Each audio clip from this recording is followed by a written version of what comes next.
All right, everybody, this is part two, and currently in Colorado, headed out from Denver here, and as you can see,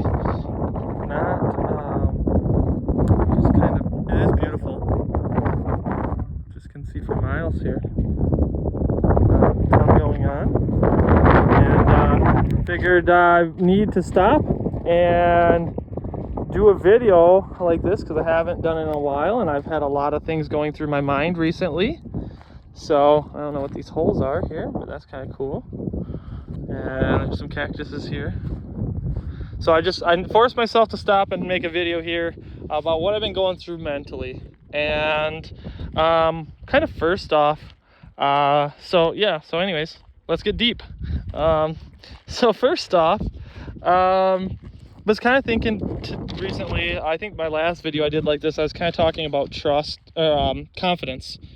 And confidence, you can't, like, I don't know, I guess I always kind of thought that was different than trust, but it's also tied in. So confidence I always kind of thought was like a, I don't know, I always thought of it in a positive light, you know? And it is like this belief that I feel like confidence is like a belief that things will, you're going to achieve something, or things will get better, or something. I always thought of it like that. And maybe it's not, but that's kind of what I've always believed. And so, but I think trust is obviously also a belief, but I think I've always thought of trust as like in something. So, so you have trust of your knowledge and what you have to be able to give you that confidence to be able to do whatever it is that you're going to do. And so I think that for me, that belief or that trust has to be in God. And ultimately, though, it's through my knowledge of God and in my faith and what I believe and everything I was brought up in, and what I believe for myself now, to go into confidence to say, okay, like, this is what's going to happen in the future. And obviously nobody can predict the future, but through this belief in God, through the belief of the knowledge and my experience and all that, like, I can be very confident to say that I'll trust God, and God's going to have it under control, that I'll be very successful in life. I'll be, I'm a go-getter. There's a lot of value that I have. And I think that's the big thing, like, kind of starting to kind of regain going through the divorce that I went through. And obviously there's a lot of, self-doubt there, and self-confidence, self-worth questions. And that I've had to try to answer, and it's been really hard. And I think initially I tried to answer them by going out and just doing a bunch of good things, but I never really fixed my mentality on it. And so I think that this trip, I'm starting to fix my mentality of it, and that's what's cool. And look, oh, there we go. Look at the car out in the distance. Sick, so cool. And so now I'm trying to fix my mentality. And like, that's my foundation. And I think I'm kind of, again, getting deep here and maybe going off track. But like, our nation was founded, it says, in God we trust. And I think, like, as a nation, even how I can take this big scope is like, we are Christians. We, it says it on our money. We're a Christian nation. Some of our foundation is on Christian values. And I think that's what we're built on. I think there's a lot of people kind of right now saying, like, I shouldn't say a lot of people, but some people saying that, like, church and state, should be separate and all that. And I just don't think that's possible. Like, in some ways, obviously it's possible, and that's maybe a different debate and everything. But you know, it's life is complicated, and it's tied up with that, and there is morals and all that's tied in with all this. And so we live, I guess I feel like we live in a world where like life is so complicated that a lot of people can't even answer, and I don't even know if I can answer before this trip, what is the purpose of my life? What am I supposed to do with my time, my hours, my money, my energy? And yeah, I think that's a really important question to be able to answer. What's our goal in life? What should we be doing? And you know, I'm kind of starting to figure that out slowly, and I think I'm gonna make another video to explain what that is for me. But yeah, just in short, like, I think the last couple days I've been kind of like realizing the power that we all have, the power of our mind, our brain. They say we use 5% of our brain, and that's kind of, when you think about it, like, wow. And the ability that we have to have good thoughts, to think good things, to tell ourselves, you know, we're very I've always been told, like why do we have confession as Catholics? Like, why do we talk to a priest? And it's like, well, because we need to be able to say out loud, to say even to a priest that, hey, I did this wrong. I can't just say it to myself and boom, everything's great and dandy. I actually have to say it out loud. And now people are still able, even after that, to convince themselves that, well, okay, maybe it wasn't that bad or whatever. But it's also much harder to do at that point. And so I just think that, you know, that's a beautiful thing, that we have our minds, if corralled correctly, channeled, we can do so much good, and convince ourselves of so much good, and do so much good with that, and convince, but like, you know, just channel our thoughts into good. You know, there's always something that comes up, there's always a way to look at it in a positive light. And when you do that, it's a great mindset. And I guess I've been just dwelling on that. And it's hard, because I think this is where sometimes you get tied in with some people. Like, I'm just going off script here, like the thought crossed my mind of like previous talk where I talked about like manipulation, and like how we can like convince ourselves or try to convince others through that of not truth, of our actions being different than what we say or what we do. But I think the truth will always come out with that. So I think from, you know, looking at life in general and things in the past, like when I've done wrong, you know, it always hurts somebody. And I think that's where, you want to say manipulation, you want to say whatever sin or whatever there is, if you try to cover up different things,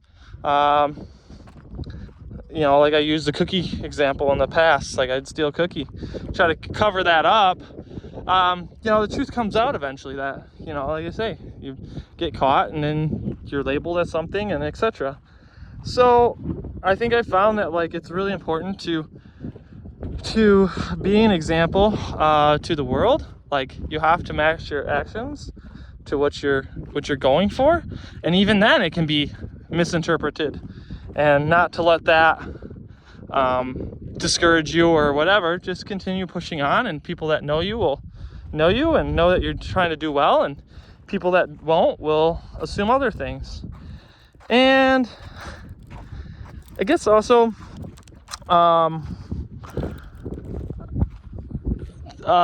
today, tying that in with like church and religion and what I believe and all that, like Father was talking about, he gave a wonderful analogy that he's like monkeys, like, so, okay, started off water in Africa. Some of the locals there, when they're very thirsty and looking for water, if their water source has dried up, they'll look for monkeys.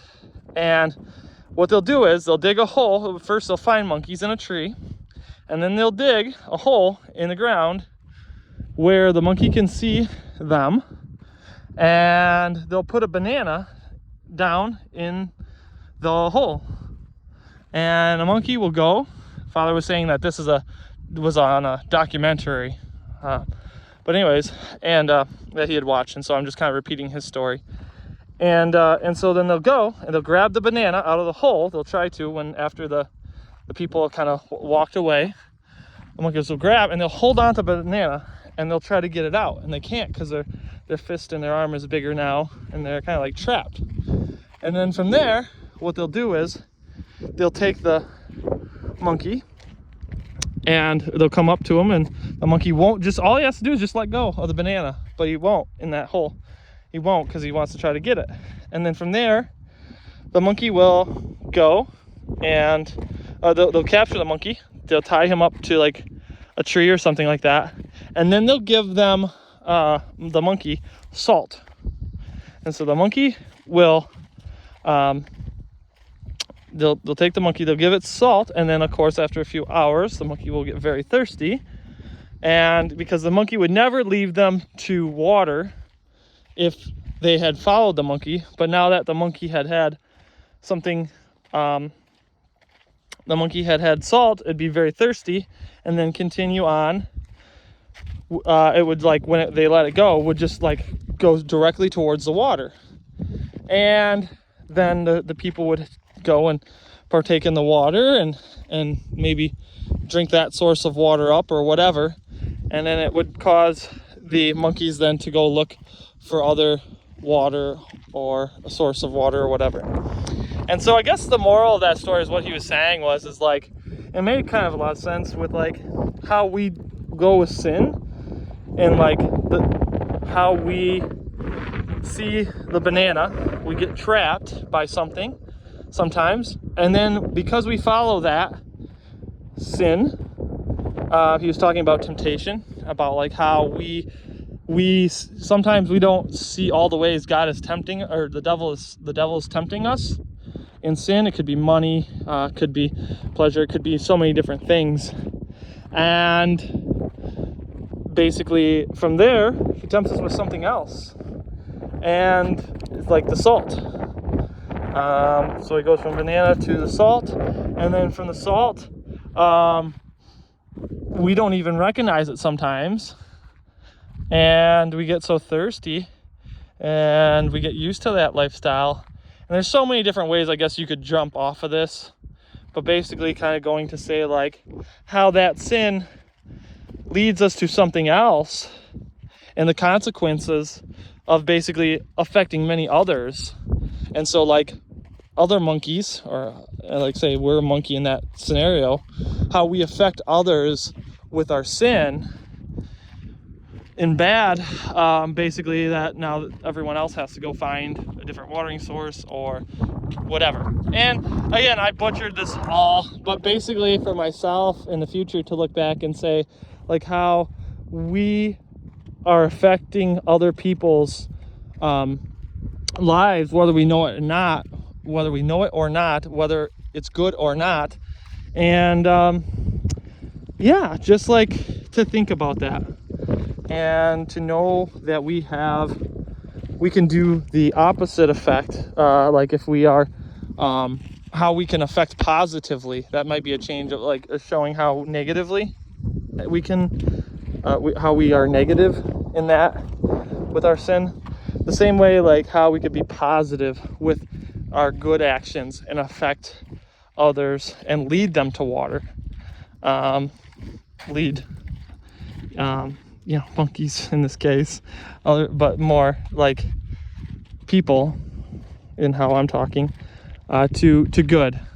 And so like, well, I guess what I'm trying to say is like the reverse is true, how we can lead people to sin, or as an example to sin, or we can lead people to good, I guess, kind of. And that's a long story on that. But anyways, yeah, so just kind of, again, mentality. Where am I going? Like, what am I want to be a good, leading people to good. And I feel like you're letting people down around you that believe in you if you're going towards something bad. And sin kind of leads us to bad. Always leads us to bad. We don't see it always, but it definitely leads us to bad, and not only us, but others. And yeah, I guess like I just look back at my own life and say, sinful things, how did what happened from that? Where did it go? What did it, result in? I think every person could probably ask that question. And again, sorry, blabbering on, Gabriel, again here, but just kind of, again, the power of the mind and what we can do, what we can achieve if we unlock that more than 5%. We start trying, not that we just think outside the box more, Gabriel. It's kind of what I'm trying to say here, and in a good way. How can I affect others? What can I do? And ask those questions and keep growing, and the purpose of life will be answered for you in the future. Don't be scared. Put your trust in God. Real quickly to finish up here, my number one fear in life is something I've been thinking about, is like being alone. Definitely. I think maybe that's everyone's number one fear. So many people, I think I read a study or something like that about like how that's everybody's kind of fear, and like maybe not totally, but it was like up there with like death. I know it was really high. And fear of being alone, and death kind of in a way is like being alone. You're scared of dying alone. A lot of people are. And for me, I'm scared of being alone in life. Like, I really want to be married for many years, have a family, and have a number of people around me, and these are dreams. And yeah, I've been worrying a lot about that, especially since everything has been worried a lot about that since the divorce, and what God has in store for me. And so, like, kind of bringing this full circle is like, Gabriel, just trust in him, have the confidence, do the right things, be a positive effect on people, and God will bring the person I'm supposed to be with in my life to me. And don't worry about these things, because so much of what we worry about, I heard a statistic, like 90% of what we worry about will never come to be. And so we as humans worry so much, and so many things, and ultimately just put that trust in God, and then have the confidence to back it up and say, you know what, God's going to give me good things. I got to do the good things and make the right decisions, and he's got it all under control. And so I guess that was probably way longer than a video than what it needed to be, but I've been doing a lot of driving and a lot of odd, like thoughts off of this kind of point. And so, I don't know, just kind of slowly gaining more and more confidence and trusting God, and a plan, like I say, that is forming in my own mind to really give me my purpose in life. And starting to figure that out. So on my way to Nebraska here, and I will figure out more and more, and I think by the end of the trip, God will have given me the answer I was really looking for. So anyways, I'm about 2 weeks in my trip now, and gonna be headed towards Lincoln tonight, and just keep on trucking. So good old car's holding in there for me. So anyways, we will catch you guys later. Thanks for watching.